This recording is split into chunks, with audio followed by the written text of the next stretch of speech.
Every founder I've ever met goes through a time where everything is turbulent. It can be during a fundraising, it can be doing a growth spurt of the company, it can be doing a restructuring of the company.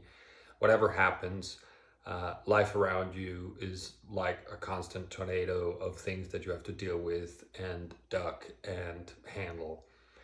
And so the question becomes, how do you stay calm during these difficult and hard times? And I typically talk about managing your energy levels, right? Because you cannot navigate this craziness if you don't have the energy to deal with it.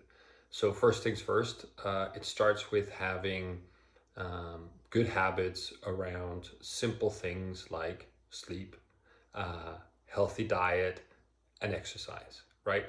And those are typically the first three things that go out the window when things are difficult. But if you can manage to get a handle on these three, it's easier to stay calm.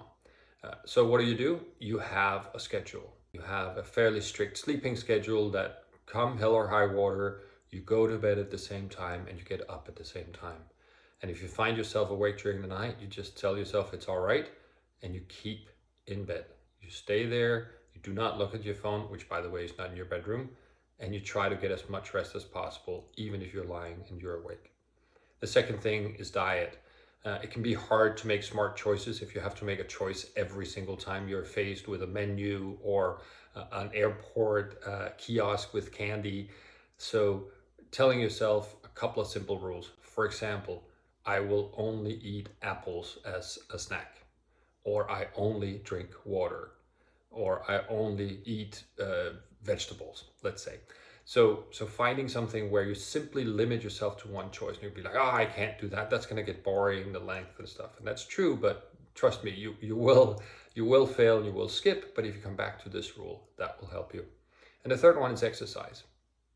You know, I've often advocated that we spend at least 30 minutes exercising every single day. And it can be something as simple as going for a leisurely walk outside.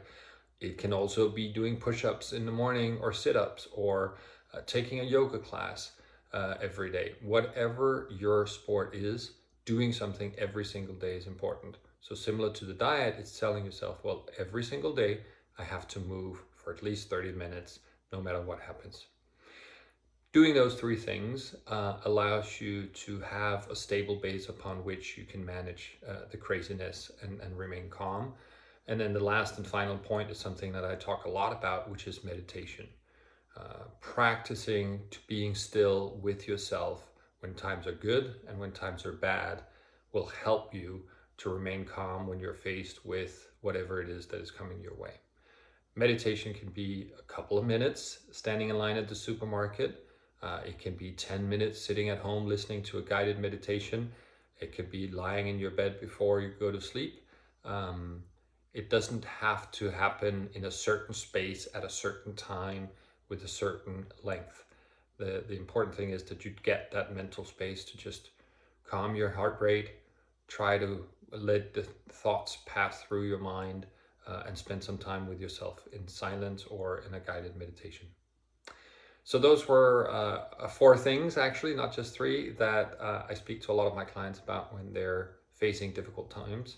I hope that was helpful. If you want me to record anything else on how to manage stress, sleep issues, challenges with your team, whatever it is, just let me know in the comments and I'd be happy to record something in the future.